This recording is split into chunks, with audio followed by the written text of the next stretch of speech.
ওনার কাছে বসাটাই সেফ। ভারতে অভিজাত রেলযাত্রার কথা ভাবলেই চোখের সামনে ভেসে ওঠে নায়ক ছবির এই দৃশ্য।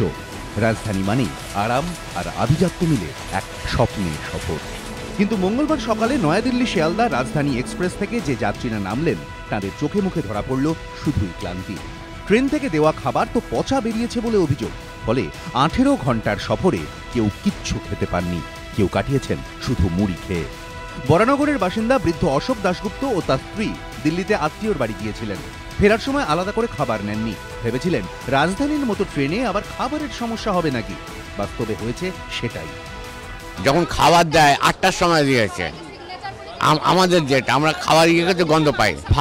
ভাতটা নষ্ট হয়ে গেছে, আর পনির নিয়েছিলাম, পনিরটা টকটক হয়ে গেছে, আমি আর খাইনি। রেল কর্তৃপক্ষকে আমরা জানিয়েছি, এবার ওরা কি ব্যবস্থা নেয় সেটা আমাদের দেখার। জলপাইগুড়ির বাসিন্দা স্বপন পাঠক ও তার স্ত্রীর দাবি, খাবারের প্যাকেট খুলে তাঁরা আঁতকে উঠেছিলেন। পচা গন্ধে গা গুলিয়ে ওঠে। প্যান্ট্রিকারে অভিযোগ জানিয়েও কোনো লাভ হয়নি। প্রত্যেকটা খাবার পচা। ডিমের কারি দিয়েছিল সেটা পচা, কেউ মাংস খেয়েছে সেটা পচা, তারপর আপনার ভাত পচা, খাওয়া যাচ্ছে না, ডাল খাওয়া যাচ্ছে না। এই তো মুড়ি বার করে মুড়ি খেলাম আমরা। মাঝে মাঝেই দিল্লিবাসী ভাইজির কাছে যান রানীগঞ্জের সরোজ বন্দ্যোপাধ্যায়। তাঁর দাবি, এমন ঘটনা প্রায়শই ঘটছে। খাবারটা তো ভালো সার্ভ করা দরকার। এমন দুর্গন্ধযুক্ত খাবার যেটা মুখে দেওয়া যায় না, বাচ্চারা তো দিতেই পারছে না। একটা স্বাস্থ্যের দিকে খেয়াল রাখা সবারই দরকার।